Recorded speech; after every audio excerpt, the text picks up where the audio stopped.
তিফলুন শব্দের অর্থ হইলো বাচ্চা। সুম্মা নুখরিজুকুম তিফলা। তিফলা। তিফলা। কিন্তু এর আগেও আরো আয়াত আছে, এটা তো হইলো ভূমিষ্ঠ হওয়ার পরে, প্রকাশ হওয়ার পরে না বাচ্চার আকার ধারণ করলো, কি বাচ্চার রূপ দেখা গেল, প্রকাশ হইলো। কিন্তু তার আগেও আয়াত আছে, তার আগে বলা আছে ইন্না খালাকনাকুম মিন নুতফাতিন তুরাব। ইন্না নিশ্চয়ই, খালাকনা এই একবারে সৃষ্টির আদি অবস্থা, খালাকনাকুম মিন তুরাব।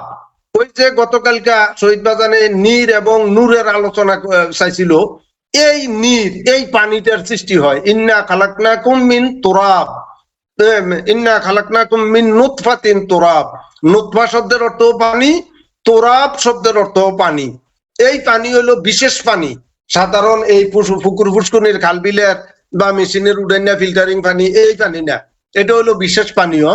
এই বিশেষ পানীয় শুধু জীব দেহের মধ্যে তৈরি হয়, অন্য জায়গায় হয় না।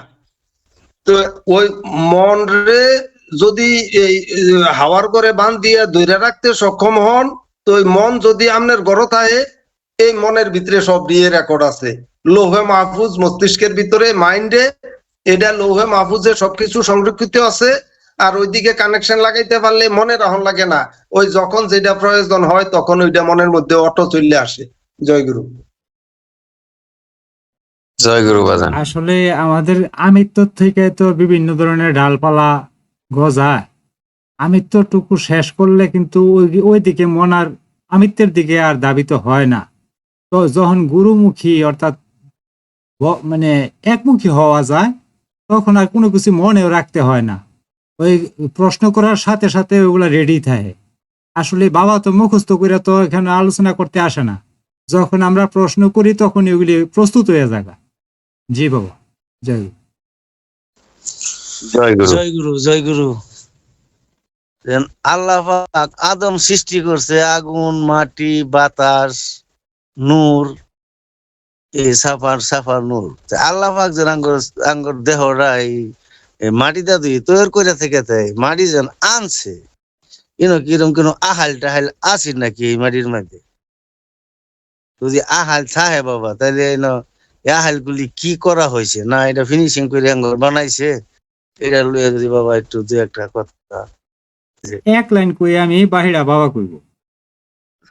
আমরা তো নগদ দৃশ্য তো একটা মার গর্ভে আসছি, এটা আমাদের সন্তানদের দ্বারাও দেখতাছি।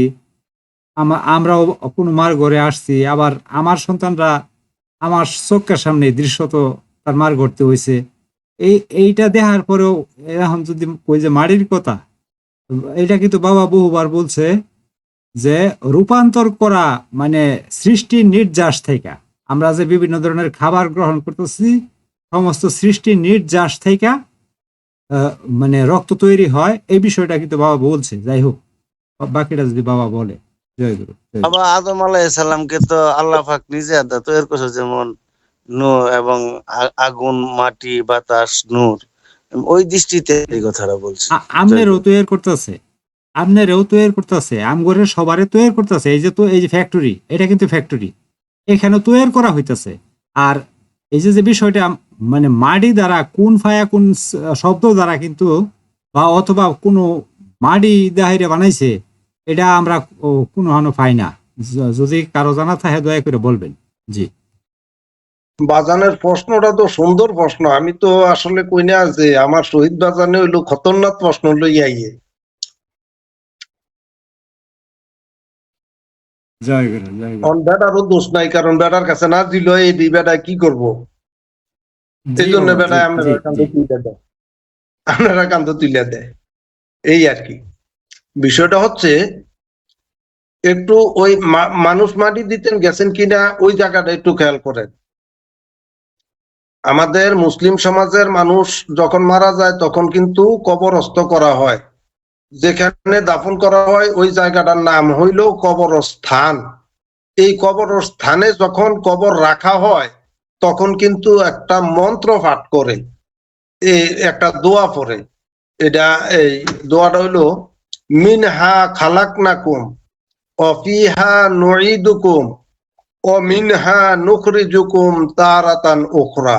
এটার প্রচলিত অর্থ হইল এই মাটি দিয়ে তোমাকে সৃষ্টি করা হয়েছে, এই মাটির মধ্যেই তোমাকে দাফন করা হচ্ছে, এই মাটি থেকেই তোমাকে আবার পুনরুত্থান করা হবে, বের করা হবে।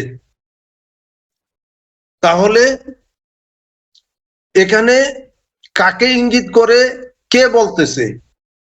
অর্থাৎ যেই রকম একটা দেহ এখানে রাখা হচ্ছে, এই রকম অন্য জীবন্ত দেহগুলোই এই মন্ত্রটা পড়তেছে। যে পড়তেছে মানে যারা পড়তেছে তাদের বেলায়ও ঠিক এটা পড়া হবে যে এই মাটি দিয়ে সৃষ্টি করা হয়েছে, এই মাটি থেকে দাফন করা হচ্ছে, এই মাটিতে থেকে বের করা হবে, এটা ওখানে পড়া হয়। তার মানে এই না যে গোরস্থানের মাটি দিয়া আপনার বানাইছে, কামার কুমাররা যেরকম পাইলা টোলা বানায় ওই রকম ভাবে আপনার বা দুর্গা পূজা বিভিন্ন পূজার সময় হিন্দুরা যেরকম মূর্তি টুর্তি বানায় মাটি দিয়া, আপনার এইরকম ভাবে বানাইছে না। অর্থাৎ যেই দেহটা ওখানে রাখা হয়েছে এইরকম একটা দেহ থেকেই এই দেহটা বের করা হয়েছিল, এই কথাটাই বলা হয়েছে মিনহা খালাকনাকুম। তোমার যেই দেহটা এখন রাখা হয়েছে এইরকম একটা দেহ থেকেই তোমার নির্গঠন হয়েছে, আবির্ভাব হয়েছে, গঠন তোমার এই সৃষ্টি করা হয়েছে। অফিহা নুঈদুকুম, এই যে দেহটা এখানে রাখা হয়েছে এই দেহটার ভিতরে যে সত্তাটা ছিল ওই সত্তাটাকে আবার ওই জীবন্ত আরেকটা দেহের ভিতরে দেওয়া হয়েছে, প্রবেশ করাইয়ে দেওয়া হয়েছে। বা এই কথাটাই বলা হচ্ছে যে অফিহা নুঈদুকুম, ওই মাটির মধ্যেই আবার তোমাকে দাফন করা হচ্ছে, অর্থাৎ দাফন করা হবে বা হচ্ছে। তো এরপরে ওই রকম একটা দেহ থেকেই আবাকে তোমাকে বের করা হবে। তবে এই দেহ যখন আসে জগতে, যেই কোনো প্রাণীর, শুধু মানুষের বেলায় না, গরু ছাগল পশু পাখি পাখরা যত প্রাণী আছে সকল প্রাণীদের যাওয়ার সময় বড় একটা দেহ রাখা যায়, কিন্তু আসার সময় বড় দেহ নিয়ে আসতে পারে না। আসার সময় এই ছোট্ট দেহ নিয়ে আসতে হয়। এটা কোরআনে বলছে সুম্মা নুখরিজুকুম তিফলা। তিফলুন শব্দের অর্থ হচ্ছে বাচ্চা, সুম্মা শব্দের অর্থ হইলো অতঃপর, তারপর, পরের বার।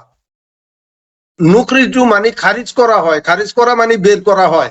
অর্থাৎ এই প্রত্যেকটা প্রাণীর প্রত্যেকটা দেহই জগতে আসার সময় সুম্মা নুখরিজুকুম তিফলা একটা বাচ্চার আকারে আসে, আর যাওয়ার সময় কাপড় টাপড় ভিন্দা যায়, আওনের সময় ল্যাংড়া গিয়ে। এই ল্যাংটাটার বেলায় রাসূলুল্লাহ সাহাবা একরাম যদি বলতেছেন যে হাসরের ময়দানে নারী পুরুষ সবাই ল্যাংটা উলঙ্গ অবস্থায় আসবে। তো অনেকে করে লজ্জায় কাজু মাজু হয়ে গেছে। হযরত আয়েশাও এখানে উপস্থিত ছিল, আয়েশাও করে শর্মে বেহাসে হয়ে গেছে, হয়ে বলতেছি ইয়া রাসূলুল্লাহ এই মহিলারাও ল্যাংটা হয়ে উঠবো? তো রাসূল মুস্কি হাসি দিয়ে বলছেন হ, মহিলারাও ল্যাংটা হয়ে আসবে। কয় চি এটা লজ্জা টজ্জা লাগবে না, শরম লাগবে না? তখন রাসূলুল্লাহ আবার মুস্কি হাসি দিয়ে বললেন না, হাসরের ময়দানে ওঠার সময় সবার চেহারা, সবার দৃষ্টি শক্তি থাকবে, দৃষ্টি শক্তি উপরের দিকে থাকবে, কারো দৃষ্টি নিচের দিকে যাবে না। তার মানে কি, বাচ্চাদের যৌন অঙ্গের দিকে ছেলে হইলেও ছেলের দিকে কারো খায়েশ হয় না, মেয়ে হইলেও মেয়ের দিকে কারো খায়েশ হয় না বাচ্চাদের। এই কথাটা রাসূল বলছেন যে ওই সময় দৃষ্টি শক্তি নিম্নমুখী হবে না, ওই সময়ের দৃষ্টি শক্তি সবার উপরের দিকে থাকবে। তো আশা করি আমার শহীদুল বাজান কিছুটা আজ করতে পারছেন। আরো বিষয় ওই যে আবর্জনা ফাতা ফুতা কুড়া কাটার কথা কইলেন, এগুলা কিন্তু সবার মধ্যেই আছে এবং ধারাবাহিক ভাবে প্রত্যেকের মধ্যে থেকেই প্রত্যেকের মধ্যে প্রবাহিত হয়। অর্থাৎ এই আবর্জনা, ময়লা আবর্জনা, কুড়া কাটা এগুলা বাপ মায়ের মধ্যে থাকলে বাপ মায়ের মধ্যে থেকে পোলাপাইনের এগুলার আসর পায়। কারণ বাপ মায়ের অবৈধ এই খাবার, অবৈধ শক্তি সঞ্চার করলে এই অবৈধ শক্তির ফসল দিয়ে হচ্ছে কুড়া কাটা, আর এই ফসল দিয়ে হচ্ছে এই বিকলঙ্গ, আতুরা, ল্যাংরা, লুলা, কানা, বুবা, বদির, এই সমস্ত সবকিছু, রোগা সোগা, এই বিভিন্ন কিছু। জয় গুরু। জয় গুরু, জয় গুরু বাবা, তোর সঙ্গে ভক্তি বাজার। জয় গুরু। বাজার আয়াতটা আর একটা বার বলেন, সুম্মা কি বললেন? সুম্মা তুম্মা নুখরিজুকুম তিফলা। সুম্মা নুখরিজুকুম তিফলা। হ্যাঁ, তিফলুন শব্দের অর্থ হইলো বাচ্চা। সুম্মা নুখরিজুকুম তিফলা। তিফলা। তিফলা। হুম। কিন্তু এর আগেও আরো আয়াত আছে। এটা তো হইলো ভূমিষ্ঠ হওয়ার পরে, প্রকাশ হওয়ার পরে না বাচ্চার আকার ধারণ করলো, কি বাচ্চার রূপ দেখা গেল, প্রকাশ হইলো। কিন্তু তার আগেও আয়াত আছে। তার আগে বলা আছে, ইন্না খালাকনাকুম মিন নুতফাতিন তুরাব। ইন্না নিশ্চয়ই, খালাকনা এই একবারে সৃষ্টির আদি অবস্থা, খালাকনাকুম মিন তুরাব। ওই যে গতকালকা শহীদ বাজানে নীর এবং নূরের আলোচনা চাইছিল, এই নীর, এই পানিটার সৃষ্টি হয়। ইন্না খালাকনাকুম মিন তুরাব, ইন্না খালাকনাকুম মিন নুতফাতিন তুরাব। নুতফা শব্দের অর্থ পানি, তুরাব শব্দের অর্থ পানি। এই পানি হলো বিশেষ পানি। সাধারণ এই পুকুর ফুসকুনির খাল বিলের বা মেশিনের উডাইনা ফিল্টারিং পানি এই পানি না, এটা হলো বিশেষ পানীয়। এই বিশেষ পানীয় শুধু জীব দেহের মধ্যেই তৈরি হয়, অন্য জায়গায় হয় না। তো এই পানি থেকে ফাকাসাউনাল ইজামা লাহমা, তার মাঝখানে আরেকটা আয়াত আছে, ইন্না খালাকনাকুম মিন নুতফাতিন তুরাব। এরপরে আরেকটা আয়াত আছে যে রক্তপিণ্ডুর আকার হয়। এরপরে আয়াত হইলো ফাকাসাউনাল ইজামা লাহমা, অর্থাৎ মাংস পিণ্ডিতে তৈরি হয়, মাংসটা তৈরি হয়। এই মাংসটা তৈরি হওয়ার পরে মাংসের ভিতরে আস্তে আস্তে করে এই হাড় গুলা সৃষ্টি হয়।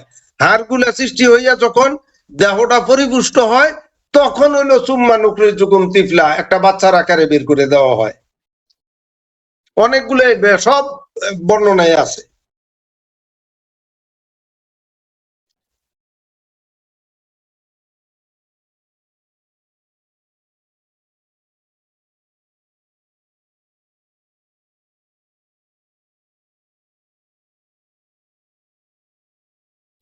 এতক্ষণে মনে পড়ছে, ইন্না খালাকনাকুম মিন তুরাব সুম্মা মিন নুতফা সুম্মা মিন আলাকা সুম্মা মিন মুদগা ফাকাসাউনাল ইজামা লাহমা। এই এখানে 4-5টা স্তরের কথা বলা আছে ধারাবাহিক ভাবে।